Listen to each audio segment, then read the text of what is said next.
How to create a TikTok shop account. Hello guys and welcome back to the channel. In this video, I'm going to show you how you can create a TikTok shop account. So let's get started. First of all, you're going to head over to any of the browser you have and simply type down TikTok shop in the search bar. And then you're going to head over to the official website of TikTok shop, that is seller.tiktok.com. Once you head over there, you'll be able to see an interface like this. So you're going to click on this button that says start selling, and then you're going to simply log in with your Google account or your email. So simply sign up using that account, and then you'll be redirected to an interface like this.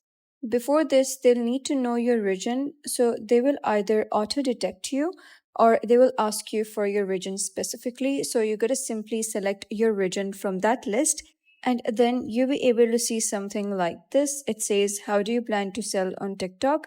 So you can either select as an individual, or if you have a business, you can select this. So I'm going to go with as an individual, click on next, and then you'll be redirected to another question that's going to ask you primary representative. So you're going to simply select the type of ID that you want to verify your account with, either your US passport, your state ID, or your driver's license. So you're going to select any of these and you're going to post the picture of your front side. Then you're going to click on next. This is a mandatory field. Then you're going to scroll down and there'll be some other fields such as legal name, your middle name that is optional, your last name, your US passport number, your date of birth, expiration date of the passport, residential address, and then which option applies to the address that you entered. So you're going to simply select whatever is the best option. This is a business only address, or this is also my residential address.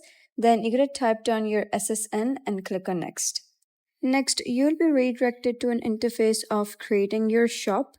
So you're going to type down your shop name and add a shop logo, and also list down your primary product and then click on next. After that, it's going to ask you to secure your shop. So you're going to simply select your email address and your phone number and verify using the verification code. And once you have done so, click on next. And then you'll be asked to review your application. So you got to go through your entire application and make sure that each and every column is correct, because if it's not, then you will not be able to set up your TikTok profile. So once everything is set up, you got to simply head over and click on the submit button over here. And shortly after that, it's going to email you telling you that your TikTok shop has been activated if all of the credentials were correct. So that's it for today's video. If you found this video helpful, please consider subscribing and giving a like. It really helps me out, and I'll see you next time.